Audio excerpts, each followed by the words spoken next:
Et j'ai appelé le message dans le creuset du Seigneur, être dans le creuset du Seigneur. Avant de commencer, peut-être que on pourrait prier, remettre ces moments au Seigneur pour que voilà, il nous parle au travers de sa parole. Mon frère Enzi, tu pourrais, maintenant que j'ai prié pour toi, tu pries pour moi et tu pries pour l'Église. Amen.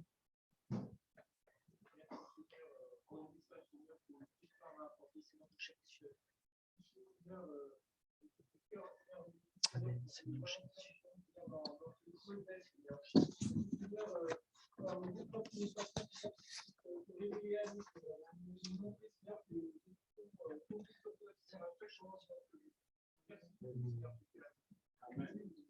Amen.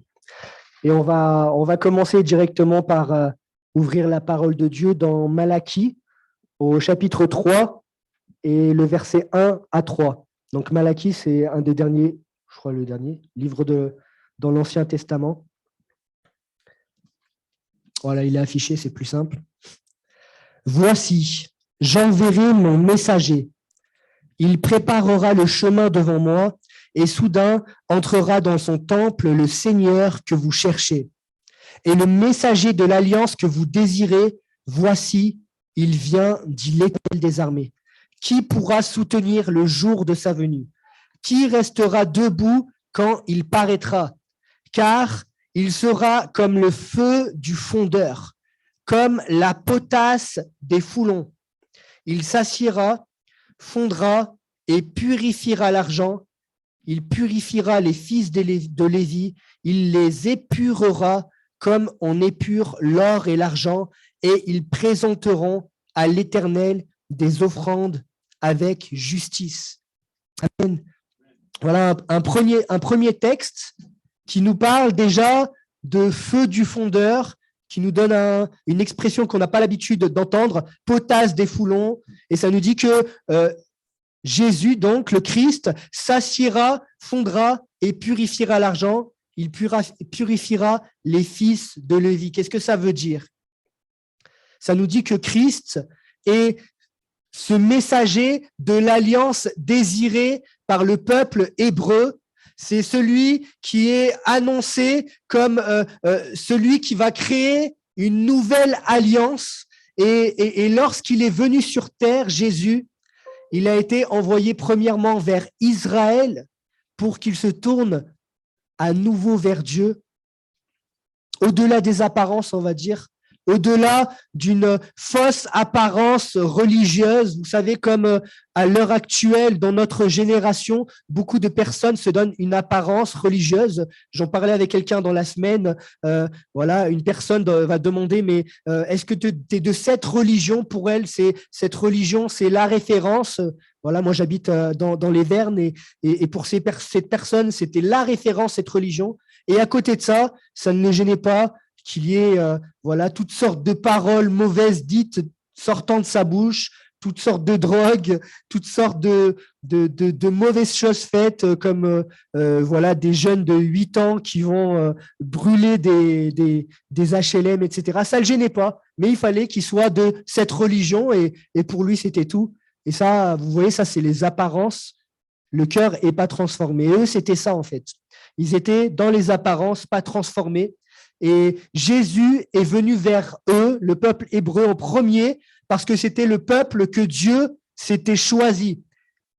Il les aimait et par conséquent, il est descendu, il est venu jusqu'à eux. Vous voyez, Jésus leur a annoncé le royaume de Dieu avec amour, mais avec vérité. Il va leur dire « je vous aime », mais il va dire « mais je n'aime pas ce que vous faites ». Ce n'est pas agréable à ma personne, le comportement, les actes que vous avez. Ce jeu, cette attirance que vous avez pour les apparences. Et il va leur dire, Jésus, et on le sait, il s'est assis à leur côté, il a vécu comme eux, et il est mort sur la croix pour eux, pour le peuple hébreu. Il a décidé de donner sa vie sur cette croix pour être comme ce feu du fondeur.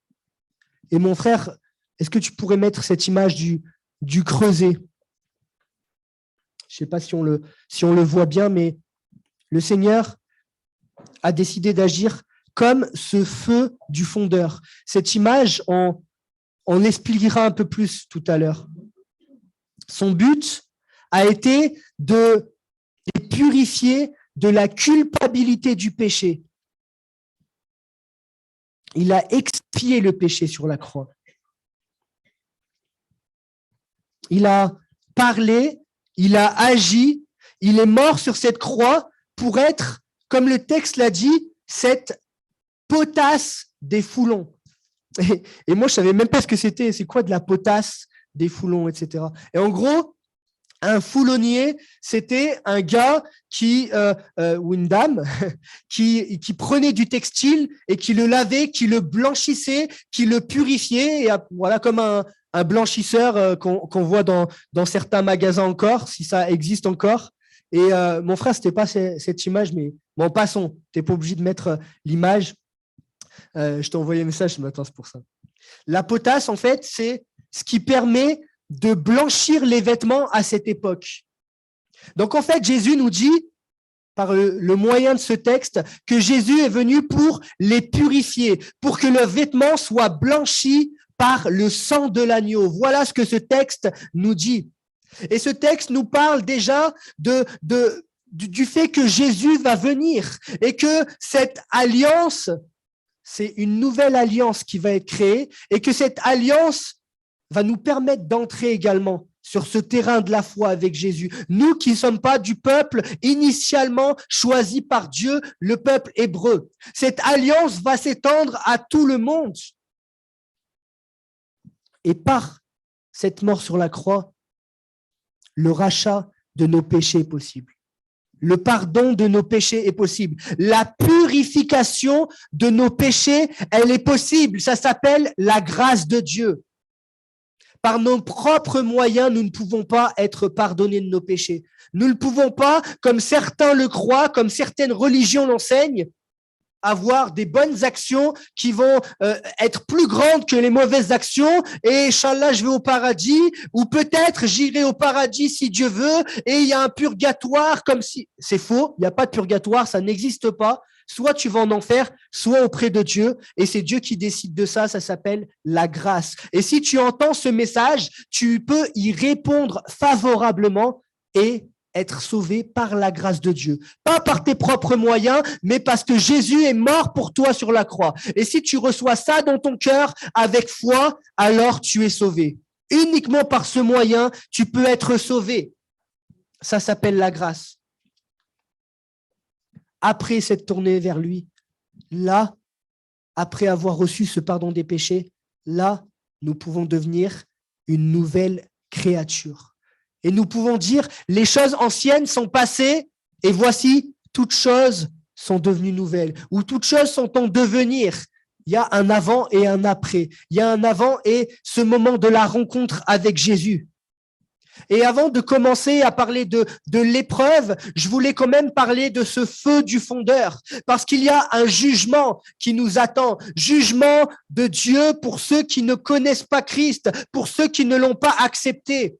Et tribunal de Christ pour ceux qui ne seront pas condamnés. Mais Dieu dévoilera nos vies et nous dira, mais là, tu as manqué le but, tu as péché. Mais ce n'est pas mon frère ou ma sœur parce que tu as péché en étant enfant de Dieu que tu as manqué le but, que tu n'as pas fait l'ensemble des choses qu'il t'avait demandé à un moment donné, que ton salut est perdu. Tu es pas sous la condamnation, tu es en Christ, tu n'es pas tu n'es pas sous le jugement de Dieu, mais tu passeras au tribunal de Christ. Et c'est important de le prendre en compte. C'est important de prendre en compte que le Seigneur veut sauver nos vies et qu'une fois qu'il l'a sauvé, c'est pas là on cherche à devenir une bonne personne pour être sauvé. C'est une fois qu'on est sauvé, on est tellement reconnaissant envers le Seigneur qu'on va entrer dans une démarche de sanctification. Nos pensées ont déjà commencé à être transformées par le Seigneur et il veut faire de nous un homme nouveau, une femme nouvelle. Est-ce que tu le veux en fait? C'est tout simple. Est-ce que tu le veux? J'ai bien aimé ce qui a été partagé par Moran et pour ne pas être trop long, j'aimerais mon frère que tu partages le chapitre 48 d'Ésaïe. Parfois, on ne se sent pas capable. Et on a bien fait de ne pas se sentir capable parce que qui est digne du Seigneur? Mais parfois, on se dit, mais là, je n'ai pas fait comme il faut. Là, j'ai péché, j'ai manqué le but. Et parfois, presque consciemment, Seigneur, mais comment je vaux rien? Est-ce qu'on peut vraiment m'appeler chrétien? Et parfois, on va même à douter de notre foi. Et ce texte, il dit, je t'ai mis au creuset. On expliquera ce que c'est que le creuset tout à l'heure. Mais non pour retirer de l'argent, je t'ai éprouvé dans la fournaise de l'adversité. Et le verset 11 dit, c'est pour l'amour de moi, donc c'est Dieu qui parle, que je veux agir. Car comment mon nom serait-il profané? Je ne donnerai pas ma gloire à un autre. Une autre version dit, mais en fait, je t'ai mis au creuset, mais pas comme on épure l'argent.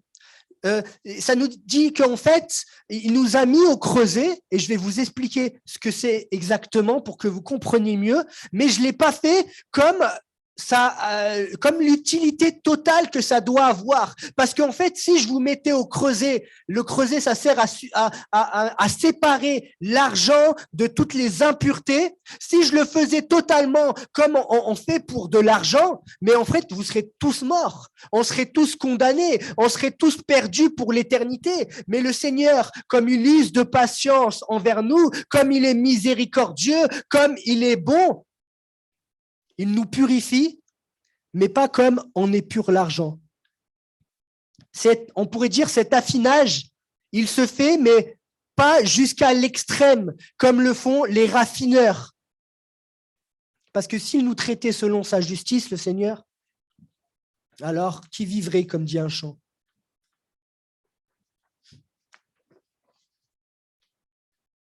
Est-ce que on a conscience de ça?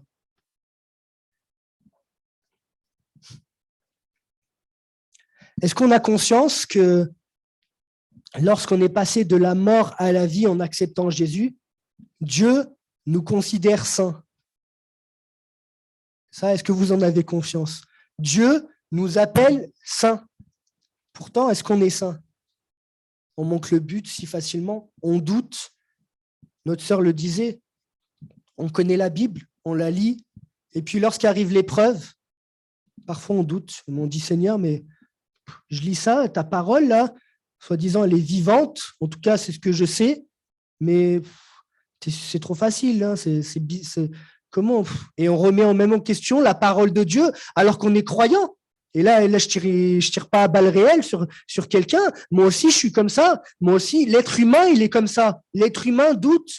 L'être humain remet souvent des choses qu'il a acquises, il a vécu des expériences et il remet en cause.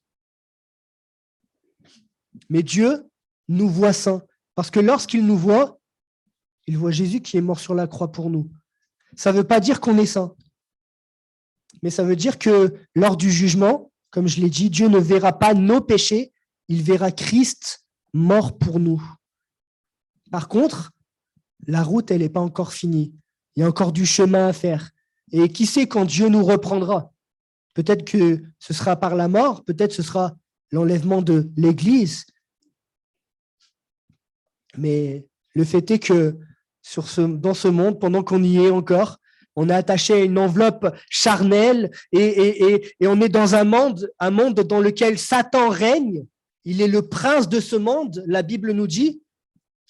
Alors, nous avons besoin d'être attachés au Seigneur. Nous avons besoin, malgré le fait que Dieu nous appelle saints, à nous-mêmes désirer entrer sur le chemin de la sanctification. Nos pensées doivent changer, nos caractères doivent changer, nos habitudes doivent changer, nos actes doivent changer. Où est-ce que tu mets les pieds? Qu'est-ce que tu fais de tes mains? Qu'est-ce que tu regardes? Qu'est-ce que tu entends? Qu'est-ce que tu lis? Dieu veut changer tout ça. Dieu veut que tu rentres sur ce chemin de la sanctification. Dieu veut se faire des vases d'honneur sanctifiés par lui. Proverbe 25, verset 4, nous dit « Ôte de l'argent les scories, et il en sortira un vase pour le fondeur. Les scories, c'est ce que j'ai dit un petit peu, c'est les impuretés. C'est tout ce qui n'est pas agréable à celui qui veut de l'argent, qui est pur. Imaginez, on prend, je sais pas, un lingot d'or et que ce lingot d'or, il y a plein d'impuretés et qu'il n'est pas lisse, etc.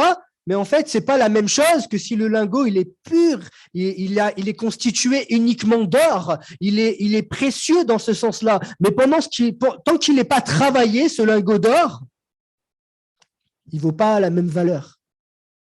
Il a de la valeur, mais il n'a pas du tout la même valeur. Et le Seigneur veut se faire des vases d'honneur, sanctifiés par lui. Il veut qu'on passe de l'état de vase d'un usage vil à des vases d'honneur, utiles et agréables à Dieu. Et pour cela, il faut ôter de nos vies ce qui n'est pas pur. Et du coup, on en vient au thème. Dieu nous donne un moyen pour cela, un moyen qu'on n'apprécie pas du tout, je pense. Ça s'appelle l'épreuve. Ça veut dire qu'aux yeux de Dieu, même si on n'apprécie pas, et c'est humain, on est réfractaire à ça, et on peut le comprendre tout à fait, aux yeux de Dieu, l'épreuve, elle est utile. L'épreuve, elle est utile. Et nous devons passer au creuset. Psaume 26, versets 1 à 4, on va essayer d'avancer pour ne pas être trop long. De David, « Rends-moi justice éternelle, car je marche dans l'intégrité, je me confie en l'Éternel, je ne chancelle pas. Sonde-moi, Éternel, éprouve-moi, fais passer au creuset mes reins et mon cœur, car ta grâce est devant mes yeux, et je marche dans ta vérité. Je ne m'assieds pas avec les hommes faux, je ne vais pas avec les gens dissimulés. Sonde-moi, Éternel, éprouve-moi, fais passer au creuset mes reins et mon cœur. » Mon frère, remets-nous l'image du creuset. Le creuset, c'est un récipient qui sert à faire fondre du métal. En fait, dans ce récipient, il y a différentes choses qui se mêlent. C'est un lieu où on va essayer d'épurer le métal. Là, c'est du cuivre, je crois. Ça peut être de l'argent, ça peut être toutes sortes de choses. Ça nous permet d'épurer quelque chose, de le purifier. Ça permet d'enlever les scories, d'enlever ce qui est étranger, d'enlever ce qui altère la pureté. Dieu veut enlever dans nos vies les scories, c'est-à-dire tout ce qui altère la pureté d'un enfant de Dieu. Tout ce qui fait qu'à l'heure actuelle, on n'est pas à la stature de Dieu, on n'est pas à la stature, la Bible nous dit, d'hommes faits, c'est-à-dire d'hommes accomplis, de personnes qui lisent la Bible, la méditent, la mettent en pratique, la personne dans laquelle ne se trouve pas de fraude, la personne qui est capable de lutter contre le péché. Il faut enlever les scories, tout ce qui est de la vieille nature. Paul dira de la crucifier, cette vieille nature. Et pourquoi je vous ai partagé cette photo? C'est parce que le Seigneur nous en parle tout simplement. Si les hommes sont capables, par des moyens tels que celui-ci, de soumettre des métaux précieux au creuset pour en tirer le meilleur profit, à combien plus forte raison le créateur de celui qui a créé la personne qui utilise le creuset et le métal, à combien plus forte raison le créateur en fera le meilleur pour tirer le meilleur de nous, justement. Le Seigneur veut tirer le meilleur de nous. Le Seigneur veut que nous soyons ceux qui ressemblent de plus en plus à notre Seigneur Jésus-Christ. Pour enlever les scories, il faut le feu qui consume. Et c'est vrai, j'en parlais ce matin à un frère, plutôt un frère me parlait, il me disait qu'il avait de lourdes épreuves. Et c'est vrai que le feu, il sera plus ou moins intense selon que l'affineur le trouvera bon. Certains, on a l'impression que certaines personnes vivent plus d'épreuves et qu'elles sont plus difficiles à surmonter et qu'elles durent plus longtemps et que pour certaines personnes, tout marche comme sur des roulettes. La vie, elle est facile, etc. On a cette impression, nous, en tant qu'humains. Mais est-ce qu'on est Dieu? Est-ce qu'on a réussi à sonder le cœur de Dieu pour comprendre et discerner la vie de chacun et les épreuves par lesquelles il passe? Et vous l'avez compris que passer par le creuset, c'est passer par l'épreuve. Ce n'est pas le nombre d'épreuves qui démontre à qui j'appartiens ou là où j'en suis dans ma foi. Ce n'est pas ça qui démontre ça. C'est ce qui démontre où j'en suis dans ma foi, c'est la manière dont je traverse l'épreuve. Il y aura toujours un moment, quand c'est dur, où je vais douter, où je vais remettre en question. Mais si je suis dans le Seigneur, la foi, elle va chasser ça. Elle va chasser le doute, elle va chasser l'appréhension, elle va chasser les mauvaises pensées que j'ai pu concevoir en moi-même et faire que j'arrive pas à affronter cette épreuve. Vous savez, l'épreuve, c'est important. Et l'épreuve, elle est considérée comme utile par le Seigneur. Et parfois, on a besoin, même souvent, on a besoin de l'épreuve pour avancer dans notre foi, pour grandir, pour comprendre des choses. Moi, j'ai fait l'expérience de quelque chose, alors je vais le dire en rigolant comme ça, qui s'appelle le mariage. Et je vais vous expliquer un peu pourquoi je dis ça. C'est que je suis devenu chrétien en 2013, c'est-à-dire plus de fréquentation, etc., de petits amis, etc., et donc plus de vis-à-vis régulier avec qui, excusez-moi l'expression, on peut se prendre le chou, avec qui on a des avis divergents, etc.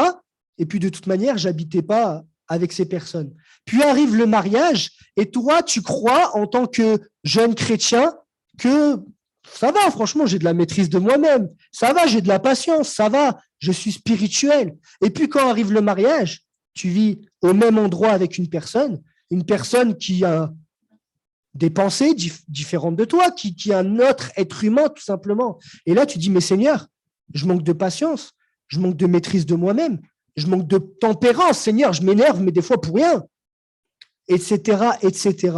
Et là, je donne mon exemple pour pas que ce soit vous que je vise dans le message, mais comprenez bien que c'est le cas de tout le monde et pour toute chose. Parfois, on ne va pas être soumis à certaines, situations, et du coup, on croit qu'on a fait un bout de chemin et qu'on a avancé. Puis quand la situation, elle elle se remonte à nous, on comprend qu'il y a encore du chemin à faire. On doit continuer à grandir, on doit évoluer de la manière spirituelle, j'entends. On a besoin de l'épreuve. C'est par l'épreuve que Dieu veut jauger notre foi. Je vais le dire comme ça. Parce que dans le mot épreuve, il y a preuve. C'est le terme éprouver. Il faut prouver en quelque sorte. Comme Abraham, lorsque Dieu va lui demander de mettre son fils là pour qu'il soit sacrifié. Et l'épreuve de sa foi, ça a été de dire, mais Seigneur, je ne comprends rien du tout à ce que tu veux faire, mais tu es Dieu. Je sais que tu n'es pas mauvais. Je comprends pas, mais je vais le faire. Et je vais prouver que j'ai foi en toi. Et il va aller jusqu'au bout. Puis le Seigneur, on sait, ne va pas ôter la vie à son fils. Et il va dire, mais waouh, celui-là, là, il a la foi. Nous, on ne comprend pas toujours l'épreuve où elle veut nous emmener, mais c'est le test de notre foi. Ça nous permet de nous perfectionner. Ça nous permet d'avancer dans la vie de Dieu. Vous savez, on peut avoir tous une vie bien réglo, tranquille, paisible. Déjà, si je l'ai trop paisible, il faut même se demander, j'espère que tu me reprends si je dis n'importe quoi, mais il faut se demander si on a la foi, parce qu'il y a des épreuves que l'on va rencontrer uniquement parce qu'on est disciple de Jésus-Christ.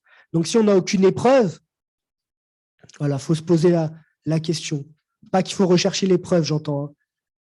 Mais les épreuves, c'est le lot de tout le monde. Je ne l'ai pas dit parce que ça me semblait couler de source, mais si une personne se dit « je deviens chrétien, donc je n'aurai pas de problème dans ma vie, je n'aurai pas d'épreuves, etc. » J'aimerais te dire que tu te trompes, que le Seigneur veut juste être là avec toi pendant l'épreuve. Et l'épreuve, tu la vivras différemment parce qu'il marche avec toi. Mais tu seras soumis à cette loi-là. Tout le monde passe par l'épreuve. 1 Pierre 1, versets 6 et 7. Le Seigneur veut nous parler par ce moyen-là. Il nous parle de joie dans l'épreuve. L'épreuve, c'est galère. L'épreuve, on ne la veut pas, ça ne fait pas plaisir. L'épreuve, on ne la maîtrise pas, on ne contrôle pas, on ne sait pas combien de temps ça peut durer, on n'arrive pas à visualiser. Et ça rend triste automatiquement. Mais là, l'apôtre Paul, donc Dieu par son moyen, nous dit, pardon, ou Pierre, pardon, excuse-moi, merci. C'est bien d'avoir un ancien avec nous. Pierre nous dit que ça doit être un sujet de joie. C'est là ce qui fait votre joie, quoique maintenant, puisqu'il le faut, vous soyez attristés pour un peu de temps par diverses épreuves. Le verset d'après, afin que l'épreuve de votre foi, plus précieuse que l'or périssable, qui cependant est éprouvé par le feu, ait pour résultat la louange, la gloire et l'honneur lorsque Jésus-Christ apparaîtra. Amen. Donc là, le Seigneur ne nous dit pas « fais semblant que l'épreuve te rend heureux et en fait, tu es tout triste, tu pleures, mais tu vas mettre un masque et tu souris. » Non, le Seigneur ne nous dit pas du tout ça, mais il nous dit « essaye de comprendre quelle est ma volonté et du coup de percevoir l'épreuve avec un œil différent. » L'épreuve, elle sera toujours aussi difficile, elle ne va pas changer cette épreuve, mais moi, j'aurais changé. Et j'aurais compris que même si c'est difficile, au travers de cette épreuve, j'ai des enseignements à tirer, j'ai des choses à accomplir. Je peux être utile même à mon Seigneur pendant ce temps d'épreuve. Et le résultat de cette épreuve, c'est la louange, la gloire et l'honneur lorsque Jésus-Christ apparaîtra. C'est beau quand même. J'aimerais nous rappeler quand même une chose qui me semble importante de rappeler, parce que je sais que certains d'entre nous sont dans l'épreuve, et puis sans vous porter de la tristesse, j'aimerais vous dire, si tu n'es pas dans l'épreuve, tu y seras à un moment donné, donc prépare-toi. Ce qu'il est précieux de savoir dans l'épreuve, c'est que celui qui est chargé de la tâche, il nous surveille avec soin. Celui qui s'occupe du creuset, là, qui nous observe, il est là. Il ne nous laisse pas dans l'épreuve tout seul. Certains disent, mais Dieu m'a abandonné, etc. Non, Dieu ne t'a pas abandonné. Dieu est là. Et il regarde avec soin ce qui se passe.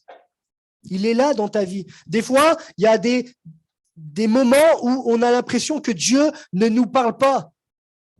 Mais peut-être que Dieu, il sait mieux que nous, non? Je crois, peut-être, non? Éventuellement. Dieu sait mieux que nous. S'il veut nous parler à ce moment-là, il le fait. S'il veut se taire pour observer et puis voir notre foi où elle en est. Et peut-être que cette absence de dialogue avec Dieu sur ce moment va te faire comprendre, mais Seigneur, j'ai besoin de toi. Et moi qui n'étais pas du tout dépendant au Seigneur, je deviens dépendant au Seigneur par ce moyen. Moi qui étais autosuffisant et qui croyais que je pouvais m'en sortir par mes propres moyens, je vais comprendre, ah ouais, en fait, je suis un peu léger, quoi, je suis un peu limite. Et je vais me tourner vers le Dieu Tout-Puissant. l'épreuve a une utilité. Le Seigneur, ce qui fait plaisir à comprendre lorsqu'on médite ces versets, c'est qu'il nous considère. Vous voyez, j'ai parlé quand même de métaux, de l'argent, de l'or, etc. Et il considère que notre foi, elle est plus précieuse que l'or. Il n'y a que le métal précieux qui passe par le creuset. L'épreuve, dans le sens biblique du terme, elle s'adresse, bien que certaines personnes dans le monde reçoivent des difficultés, vivent des difficultés, l'épreuve, dans le sens biblique du terme, elle s'adresse qu'aux enfants de Dieu. Et lorsqu'on parle de feu, d'épreuve, on est obligé de penser à un exemple dans la Bible, c'est celui de Daniel, et notamment de ces personnes qui vont se retrouver dans le feu, dans une fournaise. Ils croient être trois, et au milieu de l'épreuve, lorsque ça semble mort pour eux, et c'est le cas de le dire, il y a une autre personne avec eux. Et cette autre personne, c'est l'ange de l'Éternel, c'est Jésus qui est avec eux. Et lorsque nous sommes dans l'épreuve et qu'on pense que là, c'est fini parce qu'on ne voit pas de recours, les médecins, c'est pas possible, financièrement, on n'a pas l'aide qu'on attendait pour faire tel ou tel projet, etc., et qu'on est dans l'épreuve, au plus dur de l'épreuve, là, le Seigneur se révèle. Il nous dit, mais je suis avec toi. L'épreuve, je la traverse avec toi. Je la connais, ton épreuve. Je te connais, je te comprends et je veux t'aider dans ton épreuve. On n'est pas seul dans le brasier. On n'est pas seul dans cette épreuve. Lorsqu'on sera dans le plus intense de l'épreuve, pensons à nous rappeler que le Seigneur est là, que le Seigneur veut nous aider, que le Seigneur veut nous soutenir dans l'épreuve. Je ne vais pas être...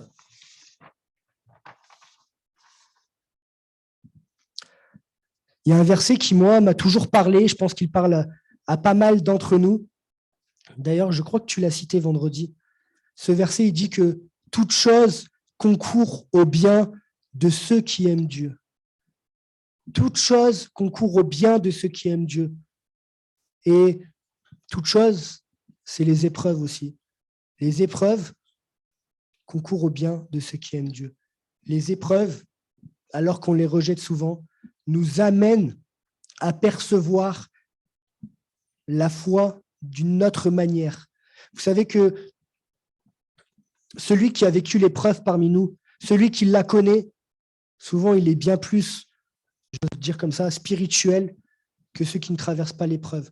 Ceux qui ont connu la vraie difficulté et qui malgré tout se trouvent là dans l'église, qui n'ont pas rejeté la foi, etc., c'est parce qu'ils ont été trop forts, c'est des braves ceux-là. Non, ils sont comme nous, des êtres humains, sauf qu'ils se sont attachés à Dieu. Il ne leur restait que ça. Et leur foi, bien entendu, elle est à la stature de ce qu'ils ont vécu comme épreuve et par quels moyens ils ont réussi à traverser l'épreuve. Et ils ont pris en maturité dans la foi. L'épreuve, elle a pour effet de consolider ma foi. Elle a pour but d'augmenter ma connaissance du Seigneur, plus d'intimité avec le Seigneur. Excusez-moi, je suis étonné de voir que lorsqu'on est dans l'épreuve, on va faire des jeûnes et prières. Mais Seigneur, s'il te plaît, aide-moi, bénis-moi, etc. Et puis, lorsque le Seigneur exauce ma prière, plus de jeûne et prière, plus de consécration envers Dieu. On n'est plus dans la maison de Dieu. Comme si on croyait que la sortie de l'épreuve, c'était par nos propres moyens ou je ne sais quoi. L'épreuve, elle doit être l'occasion de me rapprocher de Dieu. Mais une fois sorti de l'épreuve, excusez-moi, il faut continuer à aller de l'avant avec Dieu. Sinon, je n'ai pas compris pourquoi je suis passé par l'épreuve. L'épreuve me permet d'observer la fidélité de Dieu. Parce que quand j'ai douté, quand j'ai péché, lorsque j'ai déçu le cœur de Dieu, il a été là, fidèle, miséricordieux. Et plus tard, cette épreuve, elle sera un sujet de louange, de gloire et d'honneur. Amen. Amen. Je ne vais pas être plus long que cela, mais j'aimerais qu'on puisse prendre conscience au travers de cette courte méditation que les choses qu'on observe dans ce monde, il faut demander à Dieu de nous les révéler, de nous révéler pourquoi on passe par ces choses-là, comprendre pourquoi je perçois l'épreuve de cette manière alors que Dieu voudrait que je l'observe d'une autre manière. Cette prédication, en fait, elle met en évidence les motifs de Dieu, ce qu'on n'arrive pas à sonder. La prédication nous permet de comprendre cela davantage. On n'a pas conscience de toute l'œuvre de Dieu, de sa sagesse, de ses bienfaits. Il est sage. Et puisqu'il est sage, nous pouvons le bénir pour cela. J'ai une incapacité physique qui m'est arrivée il y a quelques mois. Je ne comprends pas tout, mais je sais que mon Seigneur est sage et qu'il sait ce qu'il fait. Il est aux commandes. Et pour cela, je décide de lui faire confiance. Malheureusement, je vais perdre certaines choses temporairement ou autres, mais je sais que dans l'épreuve, Dieu déjà sera là. Dieu ne m'a pas abandonné. Dieu, c'est pas, comment dire, Dieu qui m'a corrigé pour mes manquements et que du coup, il me donne une petite incapacité. Ça, c'est pas le regard de Dieu sur ma vie. Dieu veut me former. Et Dieu utilise divers moyens. Et on aurait pu parler de Job, on aurait pu parler de tout ce qu'il a rencontré. D'ailleurs, Robert a prêché sur cela vendredi. L'épreuve est là. Et Job, il ne sait pas que le diable est là, que Satan est là et qu'il observe sa vie et qu'il veut faire défaillir sa foi. Mais nous, en tant qu'enfants de Dieu, on sait que Satan rôde comme un lion rugissant et il cherche qui il dévorera. Il faut que nous prenions conscience qu'il y a des enjeux spirituels et l'épreuve nous permet de nous rapprocher de Dieu. Par contre, chose que je n'ai pas encore dite, il y a beaucoup de choses que je n'ai pas dites, c'est que dans l'épreuve, il y a la tentation qui peut arriver. Et ça, la tentation, celle-là, elle vient du diable. Et c'est pour ça que Jésus dira « Veillez et priez ». Nous avons besoin de saisir tout ce que nous avons à saisir dans l'épreuve et nous avons besoin de veiller sur notre foi pour que lorsque je serai dans l'épreuve, il n'y ait pas comme un mot du diable, une pensée du diable qui vient me dire, mais en fait, Dieu n'est pas là. Dieu t'a abandonné. Dieu n'avait pas prévu cela pour ta vie et tu dois aller sur un autre chemin alors que c'est quelque chose que tu as reçu de Dieu, par exemple. Vous voyez comme le diable peut être sournois. Mais Dieu est sage et il sait pourquoi on passe par là. Je vais finir par la prière pour achever cette prédication. Seigneur, je te remercie pour cette occasion de parler de toi. Seigneur, c'est vrai que l'on ne comprend pas tout, on ne sait pas pourquoi nous passons par des épreuves, des difficultés, on a du mal à concevoir ça. Seigneur, ça nous repousse au niveau de la chair, on n'arrive pas à accepter, à tolérer, on a du mal à se soumettre à ta volonté. Seigneur, et Seigneur, on veut considérer ce matin l'utilité de l'épreuve à tes yeux, les bienfaits que nous avons à faire ressortir de l'épreuve. Seigneur, lorsque vient l'épreuve dans ma vie, Seigneur, je veux être, Seigneur Dieu, celui à ton écoute, celui qui tire des trésors de ta parole et Seigneur, qui font jaillir des promesses pour ma vie. Seigneur, parce que tu es le Dieu qui secourt, Seigneur, le Dieu qui soutient pendant l'épreuve, le Dieu qui reste là, qui est fidèle, qui ne nous abandonne pas. Seigneur, pendant l'épreuve, je veux saisir l'occasion de me rapprocher de toi. Seigneur, pendant l'épreuve, Seigneur, je veux faire le bon choix. Seigneur, je veux méditer tes voies. Je veux être plus proche de toi. Je veux m'éloigner de ce qui est mauvais. Seigneur, fais-moi passer, c'est vrai, par ton creuset. Parce que Seigneur, s'il est, Seigneur, le tien, alors tu peux, Seigneur, tenir les tenants, les aboutissants. Seigneur, tu surveilles le creuset. Tu prends soin de nous pendant l'épreuve. Seigneur, ôte les scories de nos vies. Ôte les imperfections pour pour nous rendre à ta stature, semblable à Christ, celui qui s'est donné pour chacun d'entre nous. Purifie nos cœurs, purifie nos vies, fais-nous entrer sur ce chemin de la sanctification. Seigneur, merci encore pour cet enseignement. Seigneur, permets qu'il prenne vie en nous, qu'on s'en sert, qu'il soit utile pour ta gloire, Jésus. Amen. Béni soit ton nom. Amen.